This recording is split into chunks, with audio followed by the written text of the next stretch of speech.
So much media, so little time. Who keeps track of it all? That would be me. This is Bob Andelman, and this is the Mr. Media Interview, brought to you today on iPhones, Android, Palm, and BlackBerry by the Stitcher app for mobile devices, and brought to you today by 1-800-DialDJs.com. If you need live entertainment for your party, wedding, bar mitzvah, or corporate event in the New York, New Jersey, or Philadelphia metro area, check out 1-800-DialDJs.com or dial 1-800-DialDJs.com for a real good time. So where was I before the commercial?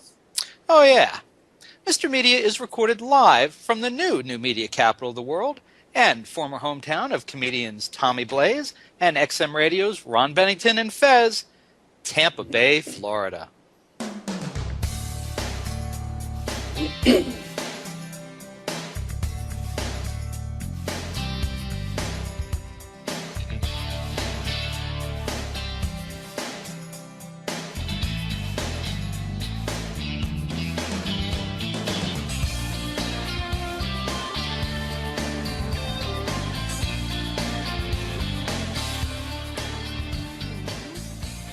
Jordan Brady has been on stage, told the jokes, suffered the hecklers, and luxuriated in the belly laughs.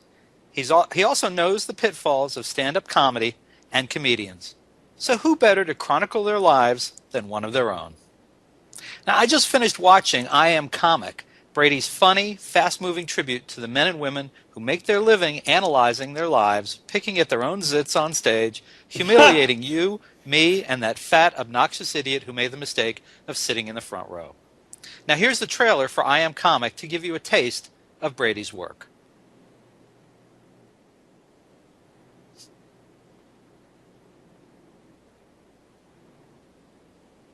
Oh, sorry. We're working this out. This is a new thing for us with all the video, so we're just kind of working this out. We want to show you this. And let me tell you that Brady is touring the country with his movie, showing it at Film and Comedy Fest, building buzz. Tonight, for example, he's at the Bridgetown Comedy Festival in Portland, appearing at the Baghdad Theater, where portions of I Am Comic were filmed. After the show, he'll be joined on stage for Q&A with featured comedians Brent Weinbach, Mark Marone, Liz Winstead, Greg Behrendt, and Rich Scheidner. Sorry, Rich.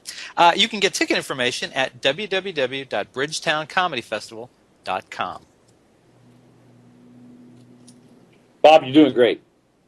Thank you. Do we have? I mean, I got to tell you that. Can I steal the pop the zit on the crowd analogy? Because that was beautiful. I'm not kidding. Well, thank you. And folks, if you haven't figured it out, this is Jordan Brady. Jordan, welcome to Mr. Media. Thanks for having me, Bob. We're going to go with the trailer right now, and we'll come right back to Jordan. Yeah, you've been a great crowd. Check out my website. Look at me on YouTube. Check out my MySpace. Come be my MySpace friend. Facebook. Don't forget Facebook. And I'm Twittering right after the show. Check out what happened during the show. You just saw the show. Now find out what you saw during the show. Twitter me. Twitter you. Twitter everybody. Hey, do you have a web page? Yeah, I do. The internet, creative outlet and marketing engine. I'm horrible at self-promotion, so like I will maybe write, hey, come to the show, whatever it is. I get guys that email me and tell me about their day, like 4 times a week, like just what they did that day. And you want to respond the first time to be like, thanks for watching, so glad you came to the show. But if you write back again, like I have a feeling like he'll be wearing my head of the hat. I use the internet mainly for meeting people, people like-minded people, single people, people who are looking to have a good time, people who might, be interested in me coming over. Food. I think the internet has been amazing for comedy.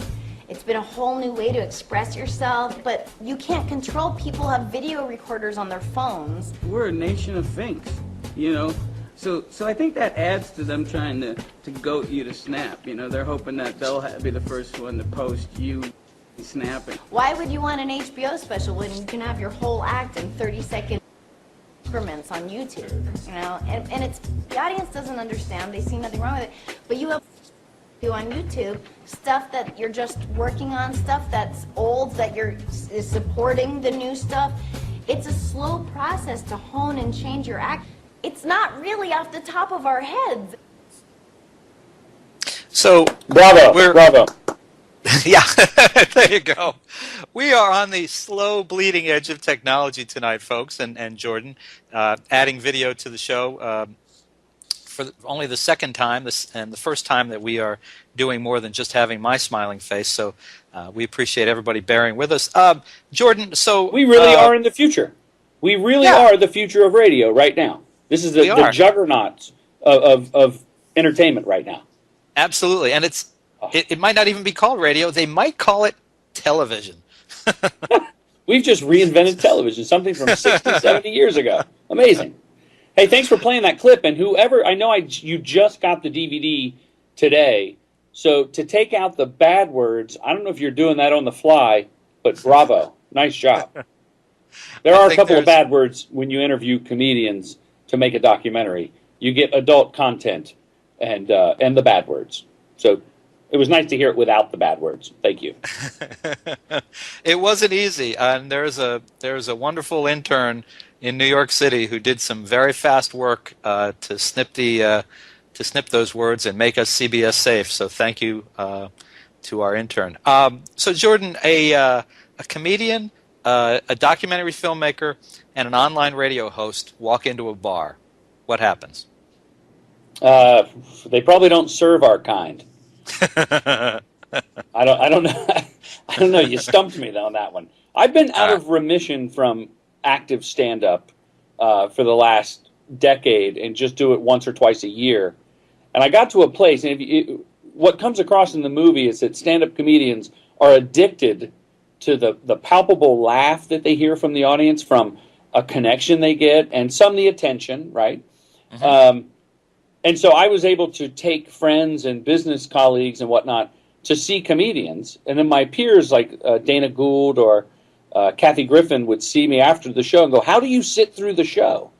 And that's when I realized, okay, I got to do a documentary on this type of psyche.